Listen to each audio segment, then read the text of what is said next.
उस्तादनि जे आलमी ॾींहं जी मुनासिबत सां अलख वेलफेयर एसोसिएशन पारां पाकिस्तान कोलेशन एजुकेशन जे तावन सां हशू फाउंडेशन हाल में प्रोग्राम मुनक़द कयो वियो, जंहिंमें मशहूर तालीमदाननि उस्तादनि शागिर्दनि शिरकत कई। तालकी सुपरवाइज़र महबूब अली जागीरानी, तालीमदान प्रोफेसर नूर मोहम्मद मलिक, इमदाद अली दायो, फ़ियाज़ दायो, प्रोफेसर मोहम्मद यूसुफ भुट्टो, प्रोफेसर फजलुर्रहमान लाशारी, तारिक अली दायो, अलख वेलफेयर एसोसिएशन जे प्रोग्राम मैनेजर JM संदीलो, ग़ुलाम फरीद कोराई ऐं ॿियनि तक़रीब खे ख़िताब कंदे चयो आहे त उस्ताद मुआशिरे जो अहम किरदारु आहे, जेके इल्म जी रोशनी ॾेई करे तहज़ीब याफ़्ता मुआशिरो जोड़नि था। तालीम बिना इंसान जी तरक़ी नामुमकिन आहे। तालीम जे रस्ते ते हली करे सुठो मुआशिरो जोड़े सघूं था। कोरोना जे वबा जे करे तालीमी माहौल खे वॾो छेहो रसियो आहे। ऑनलाइन सिलसिलो सिर्फ़ु वॾनि शहरनि लाइ फ़ाइदेमंद आहे। नंढनि शहरनि में सहूलियतूं न हुजण करे इहो न हली सघियो आहे।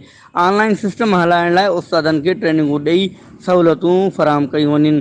तालीमी इदारनि में SOPs ते सख़्ती सां अमल करे सैनिटाइज़र ऐं मास्क मुहैया कया वञनि, जीअं तालीम इंसान जी टीं अख मां लाभ हासिलु करे सघिजे।